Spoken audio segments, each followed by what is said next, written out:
Welcome to Paranormal Palace Radio, where truth equals reality, and truth is often stranger than fiction. Hello, everybody. Welcome to Paranormal Palace Radio. This is your host, Royce the Redneck Radio Man. And joining me today is going to be Bud Hollowell. And we're going to be talking about one of his most recent books titled The Quantum Gateway.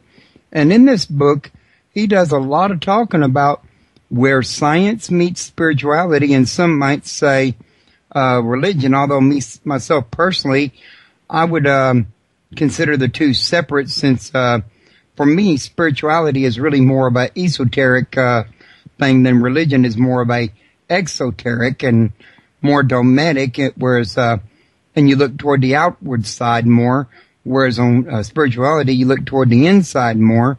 And I'm just breaking that down so that, you know, people kind of get an idea why I do break it down, in other words. But we're going to talk about that tonight because, in all honesty, Bud, and there are some other scientists out there that are coming into a new field where quantum physics is opening up and showing how there's a whole new science out there that's related to spirituality. And in my personal opinion, I think it's probably some of the similar knowledge the Egyptians had that was lost to us, but we can go into that during the show. I've talked to Bud a couple of times now, and I think it was very gracious to come on my show. So I'm going to go ahead and introduce him, and I'm going to let him tell you a little something about himself. Bud, how are you doing today? I'm doing good, Royce. Thanks for having me on the show, and welcome, everybody. I want to thank you for coming to the show. I really do enjoy you. You seem like a very nice, a very professional person, and I think we're going to really have a lot of fun tonight. I'm looking forward to it. But go ahead. No, I agree with you. If we're not having fun, we're doing something wrong. Here you go. So, real quick, why don't you tell us a little something about yourself and what got you in this particular area of research, in other words? Well, Royce, I'm old, so I got a lot of stories. I'll try to keep them short here. For me, it all kind of started with baseball back in the '60s when I was a ball player and was using, it turns out, hypnosis to improve my batting skills, and later on went into the business of hypnosis. And one of the first clients I had up in Alaska started doing past life regression work, which just blew me away in the 1970s. But eventually started doing a lot of past life seminars, which led into exploring the different religions and their perspective, like Christianity and how it takes a perspective towards reincarnation, which was very common for the first 5 centuries of the religion, and Hinduism, Buddhism, and so forth. And I was working at that for about 10 years doing past life classes. Then the issue of quantum physics came in, which caught me off guard at first in the 1980s. And then I really got into it, studying how it does explain a lot of the mystical experiences in all religions. So the bottom line being, when you have the mystical experience, for Christians, of course, it'd be like the born-again experience, or in the Buddhists and the Hindus, everybody has a description of that experience. And the point is, it is a real experience. And quantum physics allows us to get an idea of, yes, that is a real phenomena. The fundamental unit of consciousness is really the game. It's not matter, it's consciousness that's infinite. And quantum physics now is starting to explain a lot of the whole fundamental pieces of mysticism. Right. Now, I was going to let you know real quick, Jennifer's sitting in there in the chat room, and she may not want me tattling on her, but she just said, wow, he's that old man. He looks great. I still work out. You know, I'm old, but I'm not dead. We have here in Polk County, we have a senior games tournament. You got to be 50 to play, and I'm in the 69 group. And boy, there's some folks out here that can still do it. So I'm still out there throwing the discus and the javelin and running the 100 and so forth. So I'm still out there. Well, I tell you what, you sound like you stay very active, and I would imagine probably just your research keeps you pretty active too, doesn't it? Well, that does, yes. I've been teaching at the University of Phoenix for about 12 years now, and teach world religions and humanities, and have enjoyed that. But I've always enjoyed just a physical part of it, just running and working out. That's just part of my old carryover from baseball, I guess. But I found when I was living in Hawaii for a long time that if I didn't run and work out, then the meditation was very foggy. So it kept me working out so that I could think more clearly during meditation. That was helpful, too. It all fits together. Okay. Well, listen, I was thinking, why don't you real quick, kind of give us a, sort of a brief summary about what you've kind of covered in your book, maybe what your, your end goal was for, your purpose. Okay. The main goal was to tell the truth, not to get it, make a popular book, but just to lay it out. Here's what happened to me in the past 65 years, and here's what happened with quantum physics the past 65 years, and here's how it fits into all the world religions. For folks out there that are maybe sitting at a desk and have a pen or a piece of paper, if you draw a target, and the outer ring, then the inner ring, and then the very center ring, like a bullseye, one of the ways to explain how this fits together, the outer ring is religion. And the farther away you get from the center, the more individual it becomes. So you have Christianity, Buddhism, Hinduism, and so forth on the outer ring. And if you keep on going away, pretty soon you splinter the Christianity into different sects and finally down to one church that everybody thinks my church is the only one in town. So the farther out you go from the center, the more individual and strange and weird it gets. So at the outer ring, you have religion. And most of us don't know that religion is a starting point. It's not an ending point. It's where you begin. So once you get maybe some clues about what the real game is here, you move to the inner ring, which is scholarship, where if you're a Christian or a Jew or a Hindu, you study the Gita real carefully, or the Kabbalah of the Hebrews real carefully, or you want to know exactly what happened in the Book of Ruth and from the earliest writings, but you really study it to start to get the real teachings, not the culture, the religion in the outer ring, but the inner ring. And that, if you push on that, you may start to eventually move towards the very center of the bullseye, which is the mystical experience. Because every religion is based on someone doing something that had this extraordinary experience. They come back from this thing, and they tell their followers that, man, I am the Father one. You've seen me, you've seen the Father, or it's all one, or we're all, there's this atonement. But at that quantum level, it doesn't square with our space-time experience, so it sounds very crazy. And there's no words for us in the West to talk about it. In the East, they have words for it, but not in the West. But you have this very absolutely real experience, more real, actually, than what we're doing right now, the oneness of it all. But it defies our language, because it's not in space-time, it's timeless. But that's really what we find now with quantum physics. It leads us to the awareness that, yes, Virginia, there is something beyond space-time, and we can prove it. That something beyond space-time contains all past and future. We can prove that too. And it operates like this phenomenal consciousness, this one consciousness. Now, to me, that's the 21st description of what we used to call God, that phenomena. But it is in that quantum level that defies our space-time logic that sounds so screwy. But a lot of people are pushing on it now to understand how it fits together. So that's kind of my basic take on this whole thing and why I wrote the book, is try to explain how I arrived at this juncture where I can, because I still am an intellectual junkie. I still like to think hard. But in college, I did the Campus Crusade for Christ, and I was deeply into Christianity there for a while. But as you keep pushing, you realize, well, there's something more here, but I'm not getting the straight stuff, so you drop the religion, you keep the words of Jesus, you keep moving. But eventually, for me, you cycle back around after I studied the Hindu teachings and the Buddhist teachings and the Sufi teachings of Islam and so forth, and you find it's really more a study of vocabulary It's like whether you use an Apple machine or a PC. You learn how to work it. They go, oh, so that's what that means. So for me, all the religions are very useful if you understand the vocabulary. Right. And you also, a lot of people don't also realize on these religions that so many of them have so much more in common than they themselves don't even realize. Absolutely. One of the difficulties we have is we tend to associate our religion with our culture, like American Christianity, or God wants us to be rich or wants us to be powerful. Well, that's nuts. If we really study the teachers in each of the religions, they're absolutely wonderful and right on the money. Now, the culture will take it and distort it and quite often use religion as a weapon to go to war.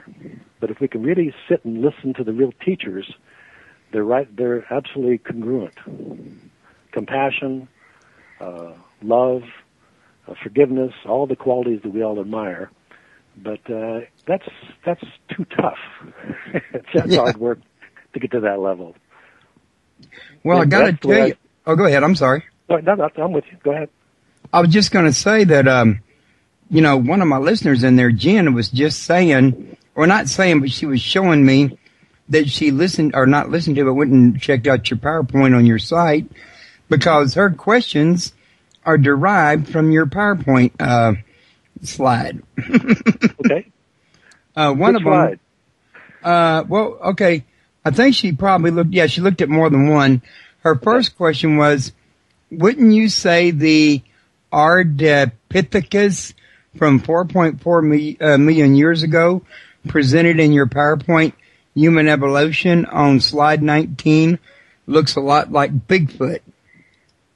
Oh, I have no idea. That's a good point. I don't know. I'm not much of an expert on Bigfoot, but the evolution of the human animal through the 12 different fossil records, I think if we go back a couple million years, we can see how our particular structure has evolved till finally we have our latest version of what we call the biped, which is the Homo sapien, which started about 170,000 years ago. But if you back up a couple million years ago, it does look a lot like these pictures these folks are supposedly claiming is Bigfoot. So I imagine you probably heard about this more than once then, haven't you? Yeah, I have. I have no personal experience with that, but in terms of the science and of the human evolution, that's pretty clear. And I find that very useful to realize that this whole thing, all of it, is consciousness. The fundamental theme of everything is consciousness. Those folks out there listening, your cat's conscious, your dog is conscious. They're all doing the best they can too. Everything thinks it's human, Right. I tend to really agree with you that at the end of the day, if you didn't have consciousness, well, then what told matter how to arrange itself to have what you got? Mm-hmm. I mean, they say the Big Bang happened by chance, but I mean, there are trillions actually more than trillions, who knows how many gazillions of molecules and atoms all compacted into trees, animals, different animals, humans, planets, you name it. Right. Well, something had to be able to, otherwise wouldn't it just kind of come up like a bowl of gelatin or something? I don't know. Some of these questions are too far beyond us to give a very intelligible answer to, but there's all kinds of theories on that one. But I know that we can prove, not we, meaning me, but scientists have shown very clearly. Back in 1937, I believe it was, Einstein, Podolsky, and Rosen had an experiment that they proved on paper that later on they substantiated with hardware in the 1970s, where they said that you could have two correlated photons. You split them off. These photons have been together. You split them, so now they're zipping along at 186,000 miles a second in one direction, and the other one's going the other direction. And if you mess with one of these photons, the other one instantaneously knows about it. Yes. In other words, In other words, beyond the speed of light, but instantaneously. That drives scientists nuts. Instantaneously. In other words, there's no distance between them. There's no time between them. At the quantum potential level, there is no time and there is no space. It's all one consciousness. And that blows us completely away. But that's the reality of it. So there is another question, by the way, but I wanted to mention what you're saying, what you are. And this is just me using my logic, and goodness knows I'm not a college man, but from my point of logic, from what you're describing, wouldn't that be sort of, if you wanted to, say, apply a futuristic movie where they have subspace out there that you can travel through as well as space? It would be kind of like this other area. There'd be a area like subspace where time and space does not exist, that could cover all of time and space in the real space. It gets pretty heady real fast, trying to even keep up with this kind of stuff. But in terms of space-time, with quantum physics, our space-time here that we have, that we experience, the sense of duration, because the body goes through the past, present, future, at the timeless level, at the quantum level, at that point, it's all one consciousness, and there is no space, and there is no time. But trying to explain that, trying to talk about it, trying to make sense of it, it makes us stop. Yes. And this is why we look at the world religions, and most all of the master teachers, they come back and say, they talk in parables because you can't explain it. Well, that is true.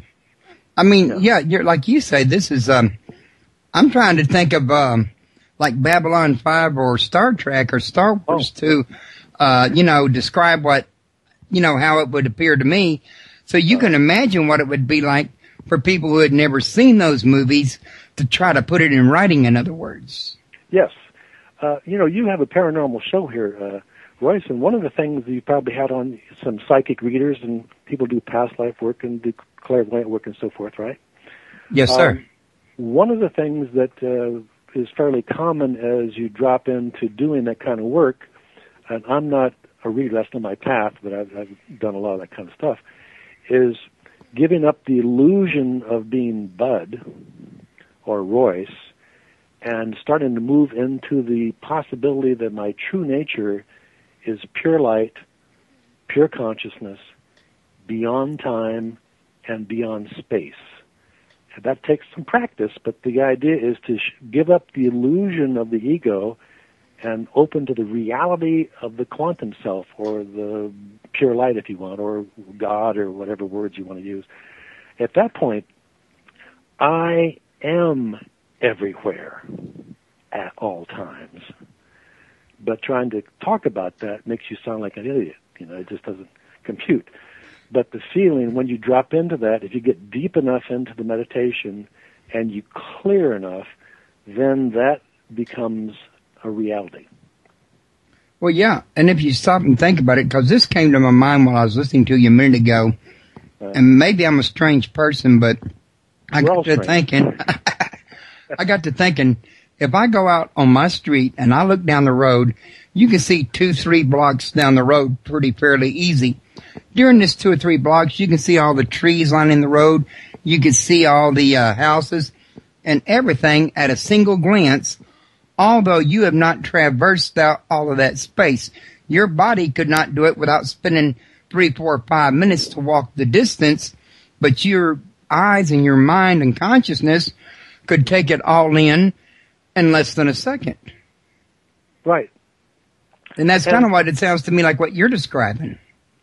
Well, some of the people listening perhaps have practiced different types of clairvoyant or psychic or whatever type of skills, and they're skills. This takes practice, but normally we don't think that we don't think about it as a skill, so we just think it's kind of weird or magical. But for some people are very good at clairvoyance, where you would sit where you are sitting right now, then imagine going up 100 feet looking down at your house, or going to a restaurant downtown and looking up like 500 feet looking down at the city. You practice locations and looking down and seeing what you get, you start to get where you can start to get good at it. So you don't have to be in the body to do that kind of stuff. Now, when we think about that in our space-time logic, like Bud and Roy's talking, that's spooky. That's like, whoa, you're some sort of psychic weirdo now. I'm going to burn a cross on your lawn. But if you really get into the practice of consciousness and work with the possibility that my true nature, not Bud, but my true nature is pure light, pure consciousness, beyond time, beyond space, and I am everything everywhere, then it starts to make these things very natural. And as you get skilled at that, then you hit another level of, like, I better not do this anymore. Because it's more traps. But yeah, and it can get pretty deep the further you go into it, but yet it's very fascinating stuff. But before I forget, I want to move on to the next question, because she also mentioned in chat she's got another question waiting too, so I'm sure she's fixing to paste it, so I'll go ahead and get this one out. The statement on your PowerPoint, Human Evolution, on 21, quote, variation has a genetic origin due to mutation and recombination.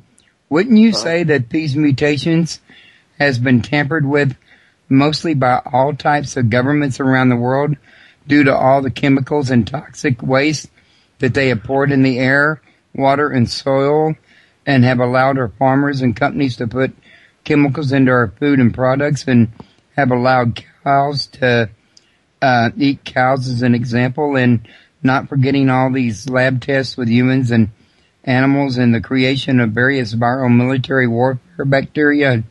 This was a big one, and viruses such as AIDS, for example, thus now knowing it as a fact that human cannot get AIDS from any animals. Well, the evolution over, the millions and billions of years is the natural selection piece that we can prove, very rock solidly. Now, the time period we're in now, in the 21st century, where we're really polluting the environment, that's fairly new phenomenon in terms of the scale at which we're polluting the environment. So yes, we're starting to see problems now genetically, where if we know that when people put lead in the drinking water, for example, upstream, a plant puts water in the stream, the kids downstream who are born in that town have a 5-point less IQ level. I mean, we can prove, we have the data to show how absolutely horrible these things are resulting in without, taking care to protect the environment. But I'm afraid, as always, money runs the game. Yeah. And if we to try and fight big corporations who are paid to make a profit, it's a very, very difficult challenge, not just in our country, but around the world. I think one of the very difficult, no, that's not right, that's not the right word. One of the mistakes I think we as human beings have made is allowing corporations to be developed and have this individual identity where profit-making supersedes the human experience. Yeah, I would tend to agree with you, but it does, it goes on a lot more than what it should, but, human nature, runs on all levels, including government, in other words. Yeah. The American Indians, several hundred years ago, their approach to doing things was, you think before you take action on something, you consider 7 generations from now. How will it affect 7 generations from now? Today, how will it affect my bank account tomorrow? We're completely short-sighted, and we're going to pay a heavy price for that, unfortunately. So that leads to something else that I was thinking about asking you, which basically is, do you think there's any danger somewhere down the road people could begin to say, like, mutate physically, become unrecognizable as human, for example, if this continues, in other words? Over the the next 10 or 20 generations, perhaps it will make some, I'm sure, some very definite changes. We put so much radiation in the air from nuclear explosions and contaminations and all the pesticides and a whole host of things we've done to the ocean and the water. The real scary part is we really don't know what's going to happen. We just can't predict how that will affect the genetic line, how it will affect the DNA and the people that will follow behind us. It's real tough to know. But because there's so much money to be lost, and not just the money, there's so many people that's not going to want to do without their luxuries, for example, that depends on some of this. Nobody wants to discontinue it. They'd rather look for solutions to it. But the problem is, it seems to me like these solutions are coming, pretty slow. Well, one of the things that's encouraging to me is the Arab Spring here recently, where we've had thousands of human beings link up on Twitter, for crying out loud, and Facebook, and it's been incredible amount of change that we're creating, some power to the people kind of thing, which is one of my war cries from the 60s. It's tough to know how quickly humanity will be able to fight back against the more uncontrolled greed. So we have a few people in the world that are hoarding the money, whether it's from the gold or oil or wheat or whatever it happens to be, and maybe as a species of humanity be able to claim rights to the entire thing, where we can eliminate some of the private ownership. Now, people say, well, you're a socialist, you're a communist, or what. It doesn't matter what we label it, but somehow we have to design a way to live in the 21st century where everybody can win. Everybody, not Americans, not the Japanese, everybody has to win. Not corporate America, not the church or America. Any one person, but the humanity as a whole, in other words. Everybody, every humanity. Well, true story. I had a lovely experience to participate in the Olympics in 1964 as a baseball player. And I went over there to represent America, and that was just absolutely just terrific. I loved it. And I was very proud to be there. And as I was there for a few weeks there in Japan, I'd walk back into the Olympic Stadium and see all these flags from all the different countries up there. And after a while, something different happened to me. I thought we should take all of the national flags down and just have the single Olympic flag with the white background with the multiple colored rings. Because to me, it seemed I went from being an American to an earthling. The competitors, we weren't America versus anybody. It was just guys trying to beat gravity, beat the stopwatch. It was just it was a celebration. I came back to the United States and tried to tell my friends about it, and they thought I was kind of strange, and I didn't know how to explain it well. 20 years went by, and Edwin Moses and the L.A. Olympics finished the 440 hurdles, and the closing ceremonies of the Olympics, the lady had a microphone and walked over to Edwin Moses and he said, Edwin, come here and talk to us, and tell us, what do you think? How's it feel to be here? And he said, I feel like a citizen of the universe. That was the experience of the human experience, not being an American or the Chinese or the Russians, but... Or not even earthling, but universe. Yeah. So to me, if we can, we're just now going through the birthplanes of a global consciousness, being able to start to think as humans rather than Americans or whatever nationality or Floridians, but being able to realize we all bleed red, all of our tears are salty. Everybody wants to watch their grandkids grow up. They don't want to go to war for anything. Then maybe we can fight back at some of the economic vulgarities to create a more peaceful and fair world. That's my hope, anyway. Well, hopefully your book would, be part of the spearhead of such a thing.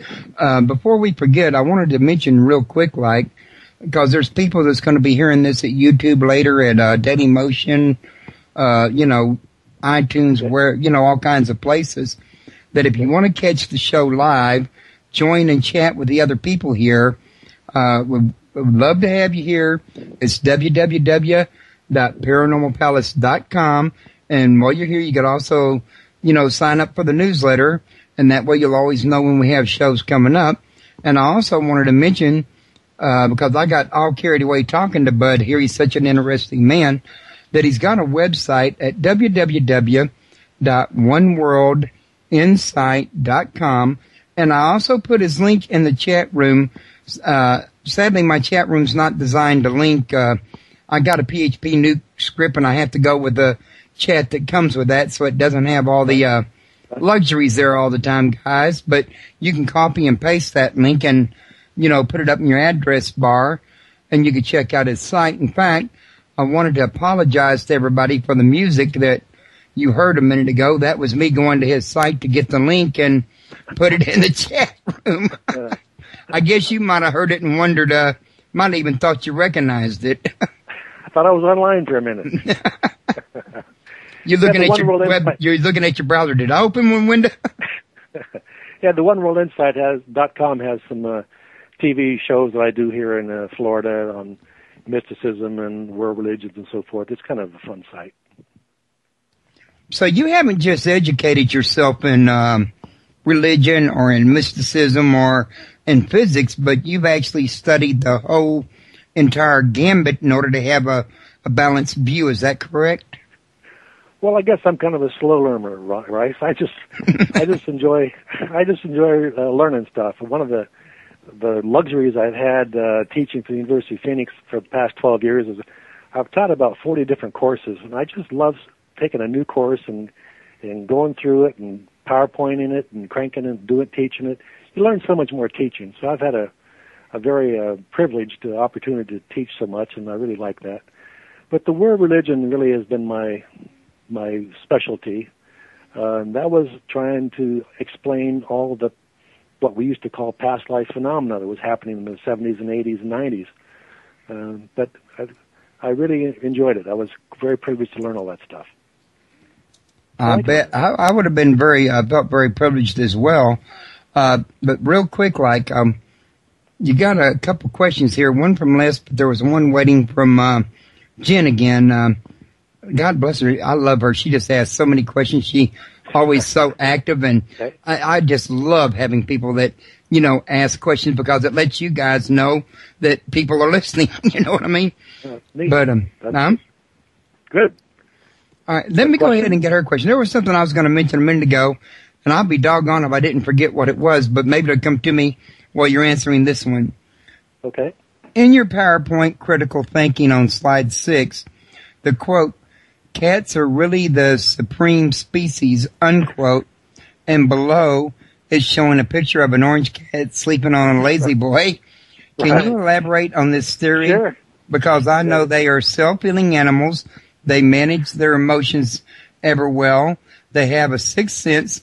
They can process information with trial and error on their own, and by watching other cats, even other animals. I also know they are free because they understand more than we know they do.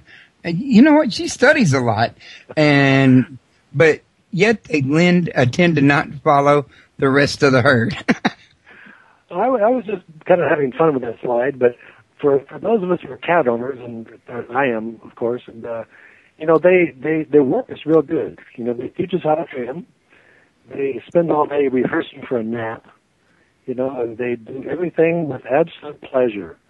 And if they're uncomfortable, they work so that we can finally get them a pillow. And to me, they live pretty doggone good. For at least our cats live good. So I thought, man, that's pretty good. They don't go to work. They just sleep, eat, and teach us how to treat it. I think that's pretty good. And they do treat us as though they were royalty, don't they? Right. Now, Bud, yeah. I'm sorry to interrupt you, but I wanted to mention real quick, up to now, our quality has been great, but for some odd reason, while you were speaking just now, you kind of started breaking up. Have you changed your location or something, or? Nope, I'm still here. Oh, now you sound just fine. I don't know what happened for a minute, but I guess that's modern day technology. But go ahead and finish, and I'm sorry I interrupted. I was just going to mention that those of us who have had a dog and a cat, you realize that after a while, the dog thinks it's human, but if you have a good cat and you treat him well, the cat might consider you being a cat, because they consider themselves to make the highest species. But I enjoy them. Yeah, well, we have about 3 dogs ourselves, and I got to tell you, they all 3 maintain a jealousy war at all times. Someone asked also about my perspective on theosophy.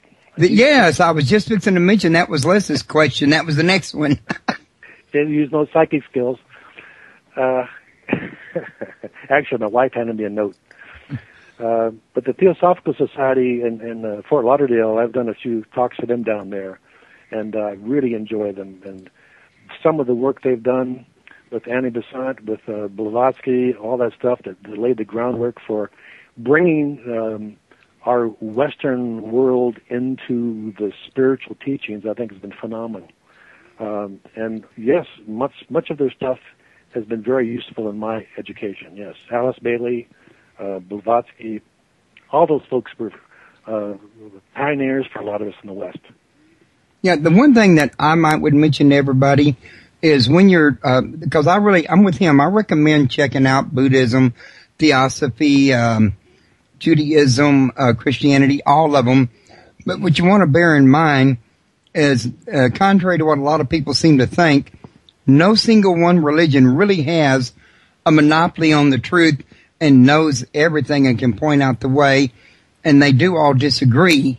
The idea is to probably glean the best from all of them to form a well-rounded picture. Would you agree with that, Bud? Yeah, pretty much. When I'm doing world religions and teaching that class, I start off with one of the metaphors that comes out of the ancient Hindu teachings, which I find very useful. And the story goes, there's 2 kings, and they're friends. And one king says, my friend doesn't have an elephant. I'm going to send him an elephant. So he sends word to his friend that he's going to get an elephant. So the king who's going to get an elephant says, man, I've never seen an elephant. I wonder what that's like. So he sends 5 blind men out to investigate this elephant. And they come back, and the first blind man says, well, I investigated the elephant, and it's like a big tree, because he has his arms around the leg. The other 4 blind men said, what? Are you kidding me? That's not a tree. And the next blind man said, it's like a wall, because he was touching the side. The other guy said, no, it's like a snake, because he had the tail. No, it's like a banana tree, because he had the ears. And every blind man was correct. But the elephant was too big to take in. In the same way, the truth is too big to take in by anybody. It's vast. So every religion has a piece. So me, from my perspective, if we take the time to study the different teachings, we begin to get a better picture of what the game is. So the religion piece, again, is the outer ring of knowledge. The real stuff is where you start moving towards the center. And that's the real practice. Anyway, yeah, you know what? I've read that online before. Wasn't that a Buddhist saying originally, or was that just one that they used that maybe went further back? That's ancient.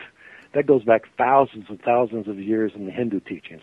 Matter of fact, if you study the Hindu teachings from the Upanishads and the Vedas, you're pretty much right on the money, because much of what we have in the West came out of the Hindu teachings, if you track it back far enough.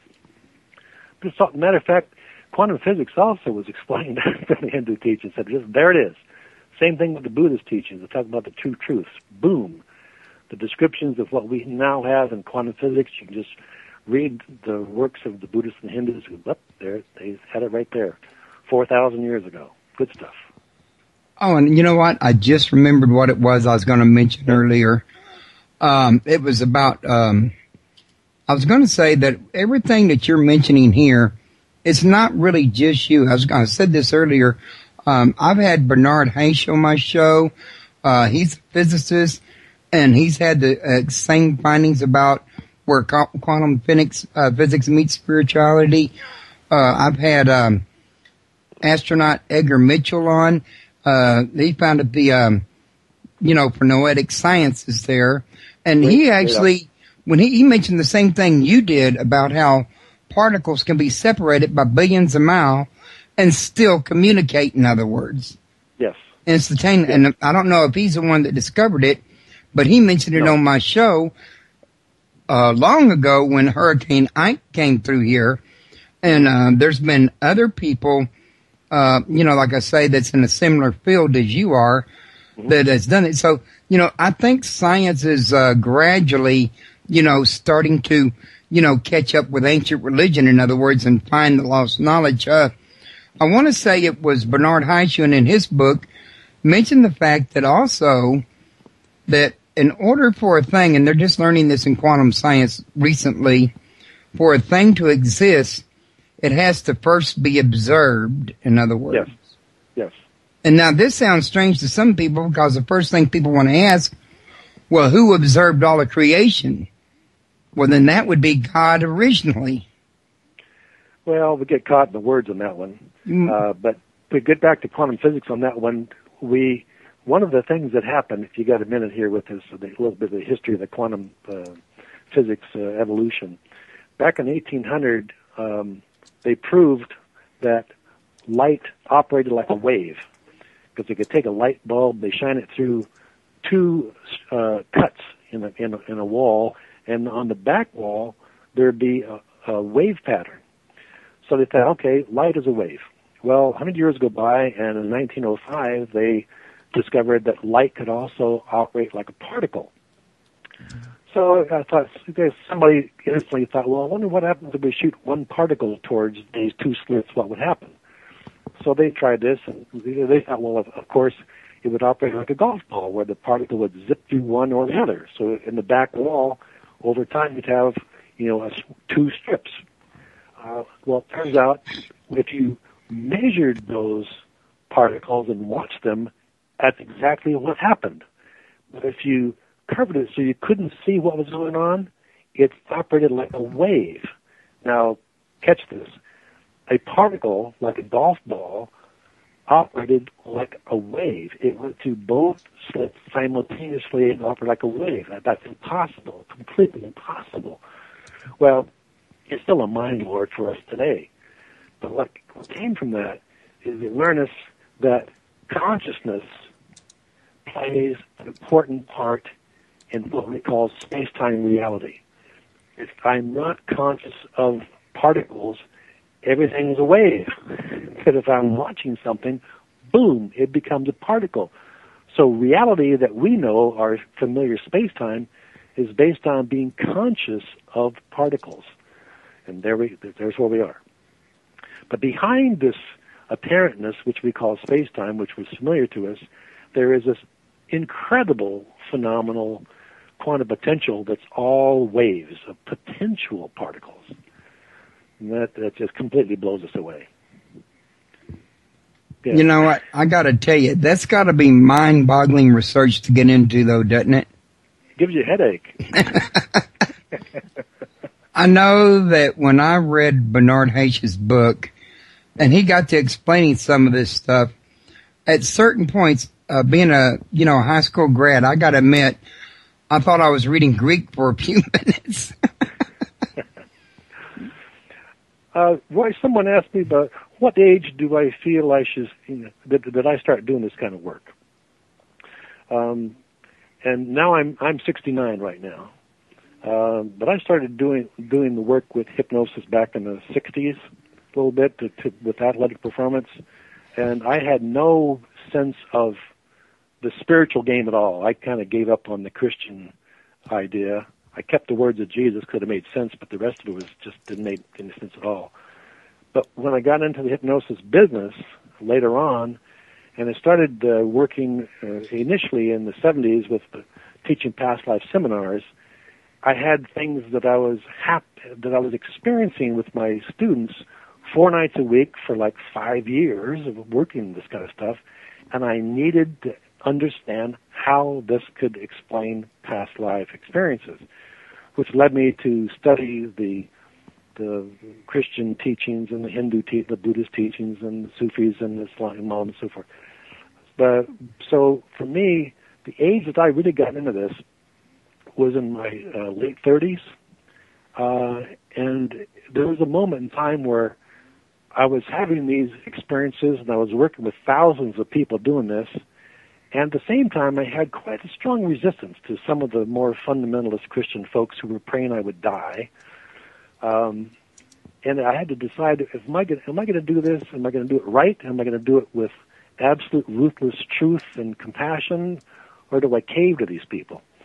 So for me, it was like, I'm in. I'm going to follow this where the truth leads me. And that at the age, for me, it was my mid-30s when that happened, to follow the real stuff. And then I got exposed to the Ram Dass, and when he was the chairman of the Harvard department, Harvard psychology department, who went to India and found his guru. And he later on gave us Westerners a sense of the real spiritual teachings.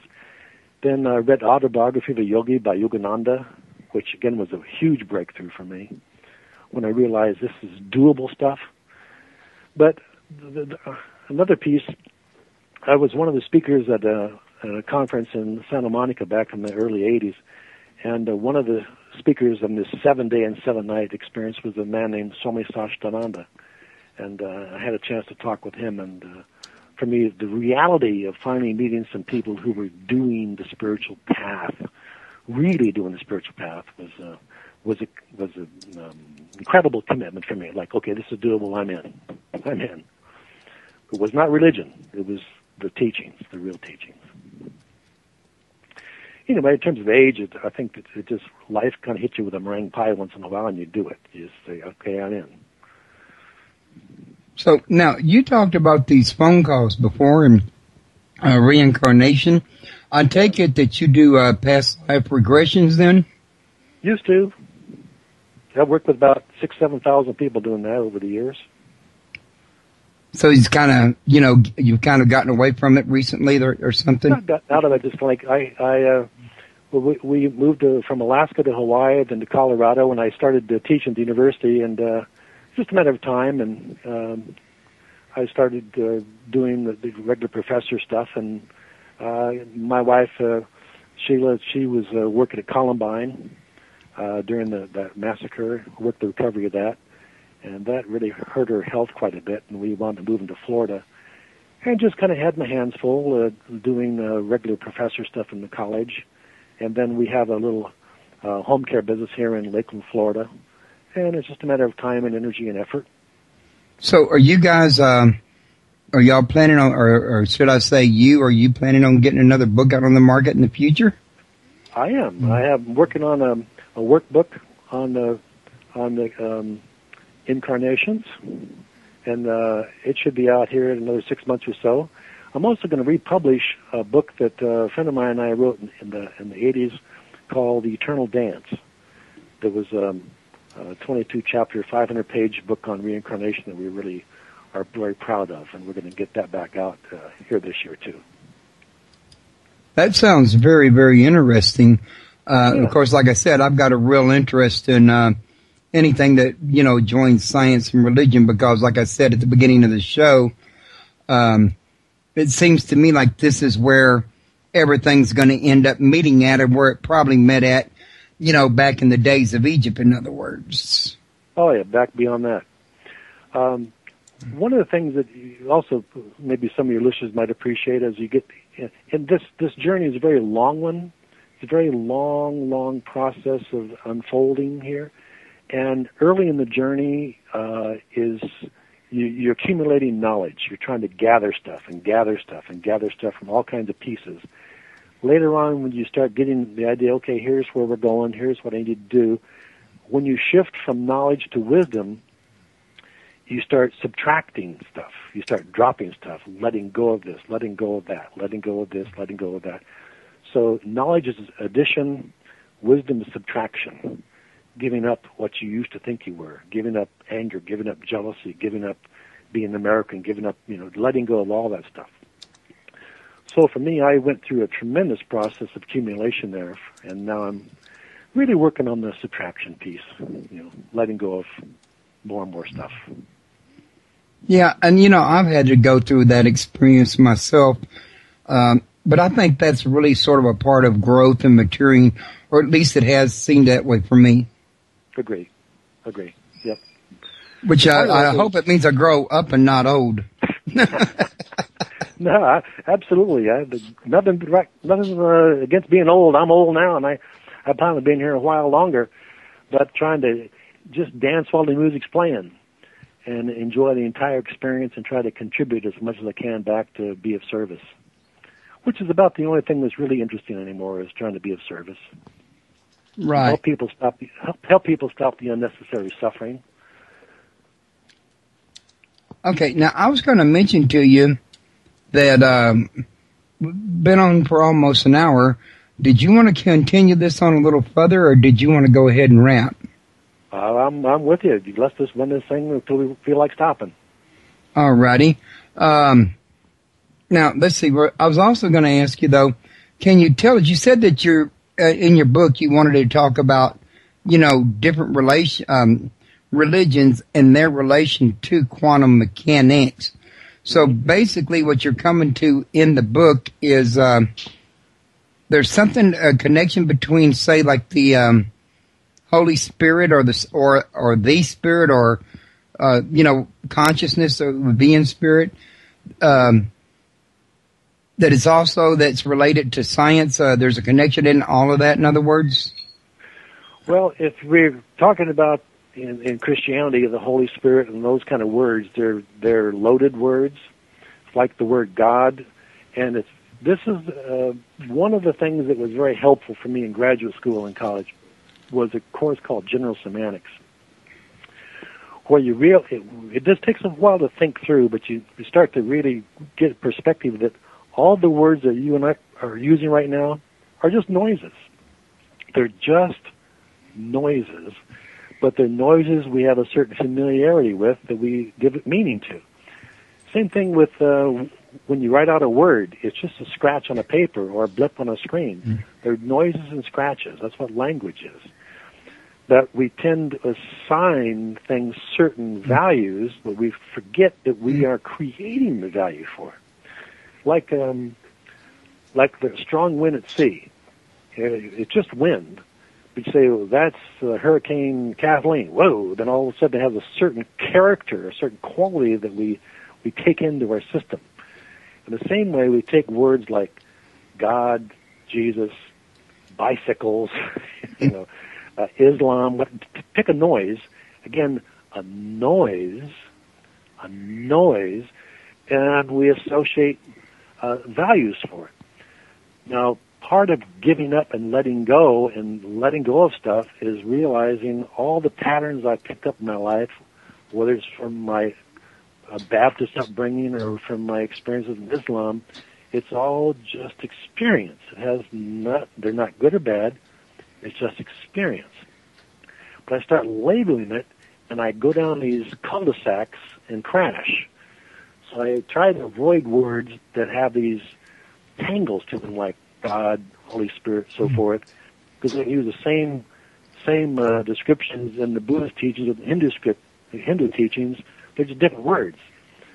So for me, if we bypass all that, the reality of it is, behind all of that, there is this one consciousness, capital O-N-A consciousness, that is our true nature, our true identity. And religion, if it's done correctly, is a sign that points that direction. So whichever religion we have, here's something you might enjoy. One of the holy men that I've had a chance to meet in my life was a man named Swami Kriyananda. And I was in a meeting with him one time, and at the end of his talk, he said, there's a saying in India that it's often blessed to be born into a religion, but unfortunate to die in one. I went, what? He said, well, if religion, all religions are like ladders to climb to God, the truth. So if you have a Christian ladder, that's fine. If it's a Buddhist ladder, that's fine. If it's a Jewish ladder, that's fine. But don't stop to worship the ladder. Right? So whichever ladder, whichever religion, perfect. But it's just to get you to the next level. Then you throw the ladder away. And that's part of the progression when you move from the religion to the spiritual. is you appreciate the latter, but okay, now I'm on to something different. So it's kind of like, more of a, of learning to grow in the spirit than it is learning to grow into anything materialistic, in other words, or it's about a maturing of the actual you, the consciousness, for example. Mm-hmm. Yeah. Is keep your eye on the center of the target, which is to experience the oneness, or in the Christian sense, you might call it the Christ consciousness, or the Buddha nature, or the Tao, or whatever. Again, the words are just noises. But in deep meditation, if we can remove all the blocks, remove all the ego, we can experience the reality of that one consciousness. Now, one of the things that I've noticed from my studies of religion is really the idea is not, I say this because I know a lot of people have made this mistake before. It's not about destroying the ego so much as it is about integrating the ego.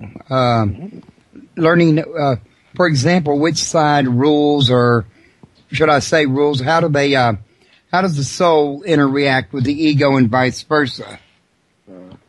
Would that be a better way of describing it? Sure, that'd be a way to use our Western approach to it. For me, the blocks for me tended to be my culture, my language, my religion, my history. All of my experiences have been useful, and they're also traps. So when I start talking about letting go and deleting things, it's getting to where we can sit, capital S, sit in meditation with deep quietness. Now that sounds easy. It is the toughest thing. As a professional baseball player, blocking home plate, that's easy. Meditation, that's tough. That's really work. That's really work. But trying to remove all of the obstacles that draw me back into being Bud, but being in that space of trying to have extreme sanity, real sanity, and understanding my true nature. And that's the goal for me, is true sanity. Not Bud being well-adjusted, but beyond that. Right. Now, we got a call coming in, so let me go ahead and take that real quick. Okay. Caller, you're on the air. Hi, how are you? Hi, Jen. Hi. Message. It's a question for Bob. Okay. Go for it. Yeah. Hi, sir. How are you? I'm just fine. How are you doing? I'm good, thank you. I had a question on meditation. Okay. I saw on your PowerPoint that you had 4 types of meditation. Uh-huh. Like the simple and going right down to the unconsciousness. Uh-huh. And you see, when I do meditation, I get into this trance where I feel things, and it's more like somebody touching me, and I hear things, and everything is just quiet, and everything is just soft. Uh-huh. Pardon? Yes, I'm with you. Okay. So my question was, which one of the 4 would you consider that to be in? For me, everybody has their own style. I think when we have the categories, they're just kind of a general, this may happen to the average person, but there's an author that I really enjoy called Meher Baba, M-E-H-E-R, Baba, who was a Sufi master. He was silent his last 32 years, didn't speak a word, but he wrote. And he said meditation in the spiritual path is like the flight of a bird. It's not like a path where there's stepping stones. You have to kind of cut your own path. With meditation, for myself, I followed his suggestion where in the West, we've been told, well, you meditate twice a day for 20 minutes, for example. That kills me. I can't do that. That's not part of my game, that discipline stuff. But Mayor Baba said to meditate when your heart is full, when you can't wait to be in the presence of God or the great presence with a capital P or that mystical experience. And let the experience teach you how to do it. So I wouldn't pay much attention to which category you're in, but just try to see if you can get quiet and open your heart to love and your mind to the higher teachings. Does that making sense? Yeah. Does that make sense? Yeah, it's exactly what I read in your PowerPoint. Well, one of the other ones. Uh-huh. So it all comes back to the same thing. Yeah. Yeah, I think so. Yeah. Yeah. I like that. All right, and I just wanted to tell you fantastic work on all the PowerPoints. Well, thank you. Very clear. I loved it. And bravo. Well, you might enjoy some of the television shows, too, if you like the PowerPoints. Television shows? Yeah, they're on the Multimedia Library on One World Insight. Yeah, there's about 22... Are you talking about in the States? It's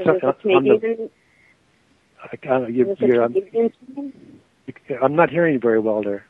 You're kind of breaking up. You're breaking up a little bit. Is this better? You're breaking up. There, that's better, yeah. On the oneworldinsight.com site, there's a multimedia library, and under television, there's about 20 different television shows that I've done on this kind of stuff.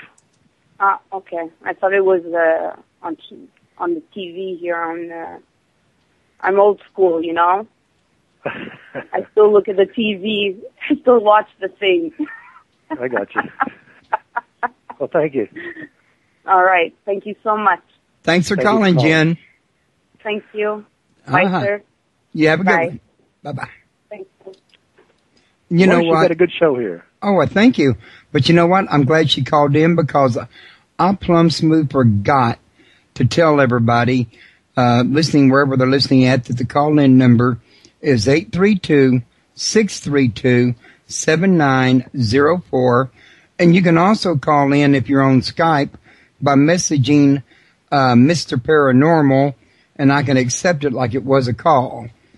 Do ask that let everybody know I do use the Skype phone number part, not the messenger part, but the phone number part, pretty much strictly for the show, so that there's not a lot of calls that's not about the show, in other words. Also, don't forget that Bud's website is www.oneworldinsight.com. And Bud, why don't you, since she wasn't aware of the media library, tell everybody real quick about what all they can find at your website. Okay, on our website, oneworldinsight.com, there's on the multimedia library link, there's about 20 different television shows that I've done, one on quantum theology, the mystical experience, the story of the Buddha, dynamic learning, 4 sides of personal thinking, things like that they might have an interest in. There's about a dozen PowerPoints on all world religions, or 10 world religions. Quite a bit of stuff there. And feel free to link in there and enjoy yourself. There's a lot of information, and we're quite proud of it. It takes a lot of years to put it together. In addition to that, is there any forums or groups anywhere that you're a part of that they can interact with you at, or do they just use your email at your site? Or I noticed you had a Facebook link at your site. I don't know if that's for a page or for a regular account. No, just they can link with me at Facebook, Bud Hollowell at Facebook. They can, but the Conscious Living and Spirituality and One World Insight, that's a good place to start, and just email from that place, and we can link up from there. That'd be good to go. Also, if they want the book, The Quantum Gateway, that's on Amazon.com if they have an interest in reading the book. That's about it. Also, folks, in addition to that, his book is, I got a link to Amazon with the book cover in the show description right below where his picture's at. And it's, it'll be put in the archives tomorrow to make room for Saturday's show to be put on the front page. But you'll still be able to get to the archive and put it over and link to Amazon from there. And for those of you that do want to link from my site, I'm going to be do a little shameful thing here in a minute. I get a little commission from Amazon if I sell the book. Go get them. Hey, sorry folks, got to be honest, but that's right. You know, I got to tell you though, this is really, like I say, it's a very fascinating subject, and one of the things I like about what I've heard from you tonight is religious tolerance, because this is something that I've been in Yahoo groups for many years, and when you go to join a group or a forum, anytime somebody brings up a religious subject, whether they're, you know, proselytizing or just sharing, it doesn't really matter. There's always a group out there that wants to tell them they're wrong, I've got the only way, and, right. You know, as long as this goes on, there can be no peace, and, you know, people don't seem to realize that we're all one part of a whole. And you can't look at religion as a end-all, be-all, you know, right or wrong, because your relationship with God is supposed to be from within. The religion is great and it's a tool, but it's not supposed to be the tool that it's being used for today, in other words. Right. Well, ignorance is easy. Education is hard. You got to work for it. The spiritual path is beyond religion to me. So whichever religion we happen to be in, you use that, finish with it, then you move into the more universal teachings, which is compassion, forgiveness, gentleness, kindness. Someone asked the Dalai Lama one time what his religion was, kind of joking with him. And he says, my religion is not Buddhism. He says, my religion is the practice of simple human kindness. That's a pretty good description. So to me, if we can use whatever religion we happen to grow up in, by the way, we spend more time buying a car than a religion. You know, we generally take in whatever our parents were. We don't give it any thought after that. As opposed, let me shop around, see what's out there that's more useful. I think the next generation of young people will start going online. They'll start seeing whether other teachings are out there that are useful. But the religion part is where you begin. Then you move to the spiritual, the universal levels. Then you move into the meditation level of practice, where you can finally, when your mind is quiet down, your heart's open, you can finally sit and practice meditation. But you can't do it when you're running from the police. You know, you got to clean up your act, and that's hard. It takes time and practice. But eventually, you're able to, okay, now I can sit without my mind beating me to death. And that's where you begin the practice of sanity. After that is then where you start to really subtract. You start taking things away and throwing things out, getting things out of your consciousness that have jammed you up, so that you can not just connect with the higher or the reality or the quantum potential, whatever you want to call it, but you can remain in that quantum potential.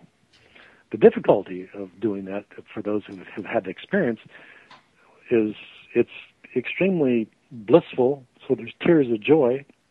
When you come back, there's tears of you're back here again. So that's trying to get to where you can hold on to that experience all of your days and remember who we truly are. And that's hard. But that seems to be the journey the way I can see it. So whichever religion people begin in, that's fine. Doesn't matter. Just don't stop. Learn and keep moving.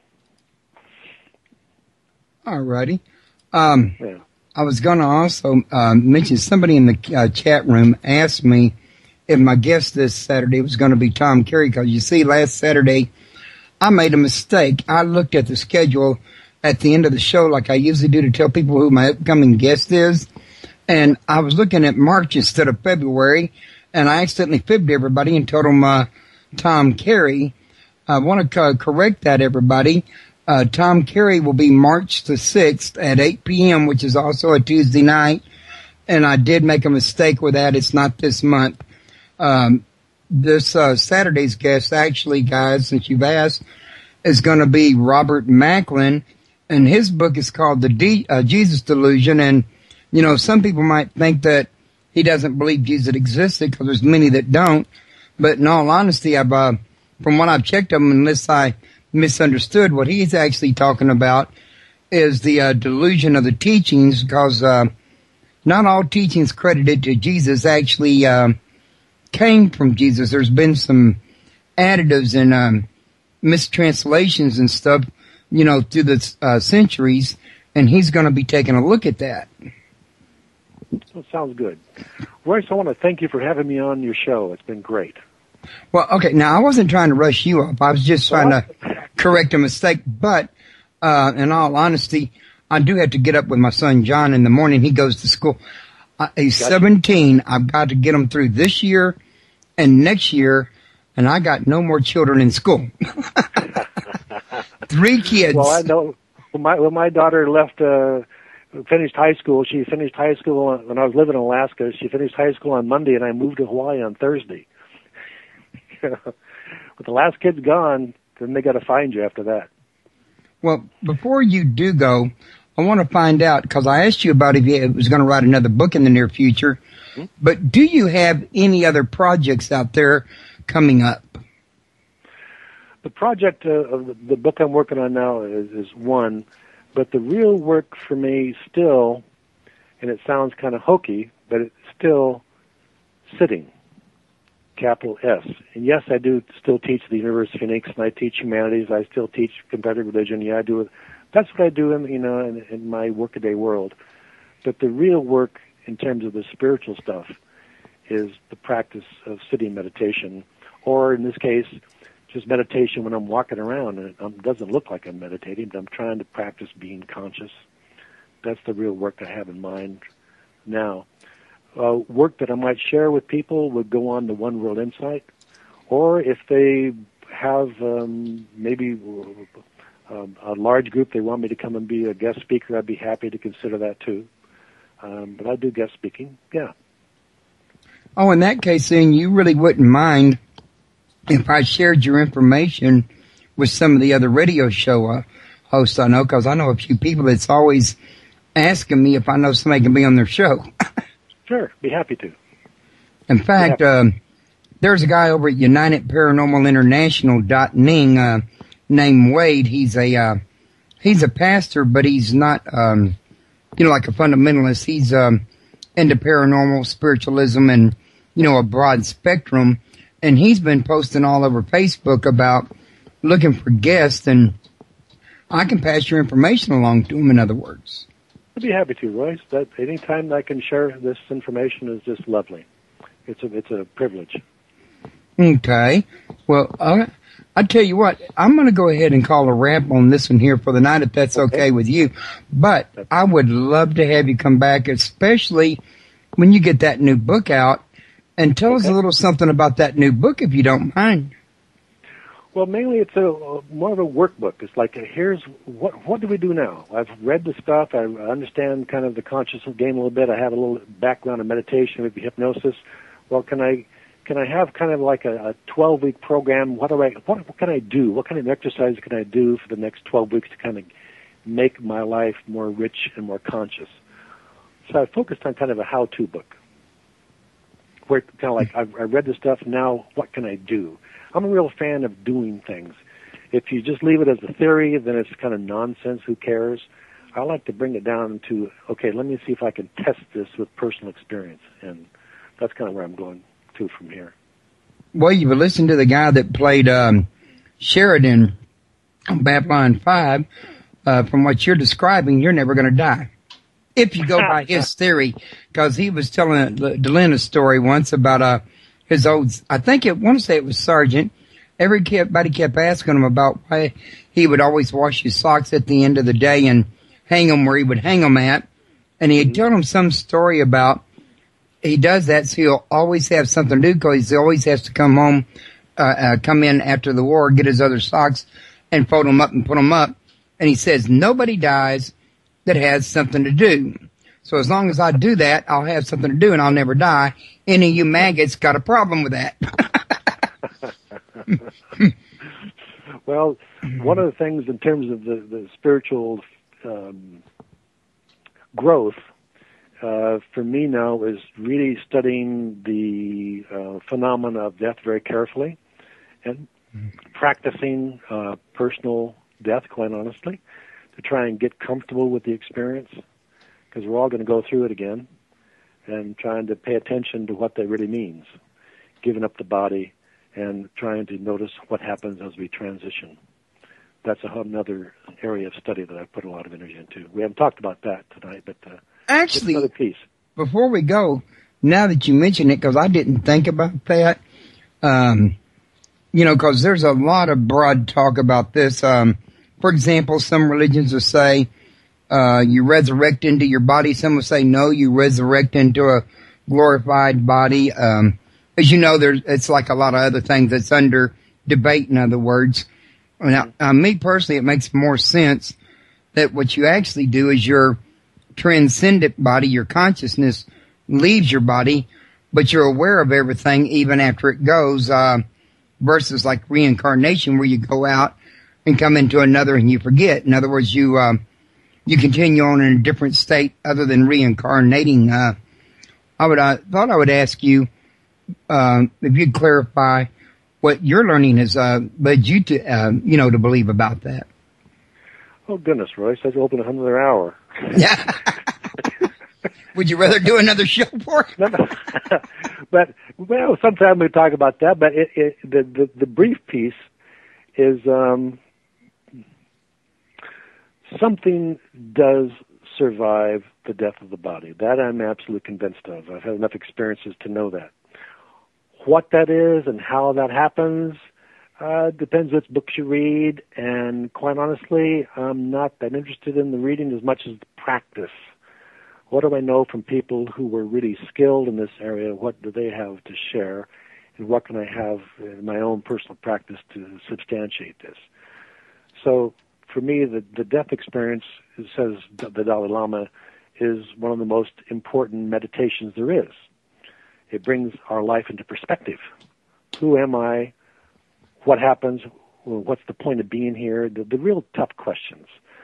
Like when we go to a funeral, it's like a splash of cold water in the face. Like, whoa, what's really happening here? Then we're awake for a couple of days, and we drift back and we fall back asleep, going to work again.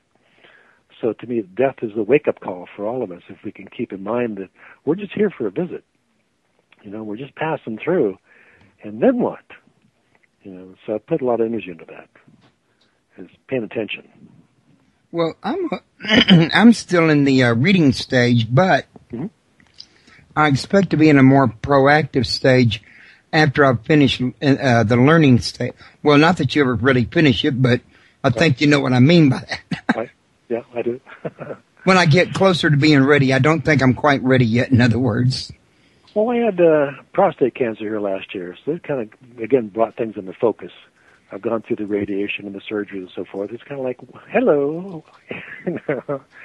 come on now. That's one of the motivations to finish this book, get it done, get it out. It's like, okay, I've only got so many sunsets here. Let me focus and pay attention. So that's been very useful. Yeah, you know what? That's if no other time. That's usually when somebody does start saying it's time to act, because it's kind of like your college exam. When it comes down to, the actual test day, everybody wants to cram at the last minute. Right. Royce, it's been a pleasure talking with you, and I hope you folks enjoyed the hour we had together. Well, I know I certainly enjoyed it, Bud, and I hope that you come back and visit me here in the future, and I would love to stay in touch with you. You're a very interesting man. Well, let's plan on that, and maybe sometime we'll do another show later on. All right, that sounds like a winner to me, Bud. Thank you very much. Good night, Royce. Good night, people. Bye-bye.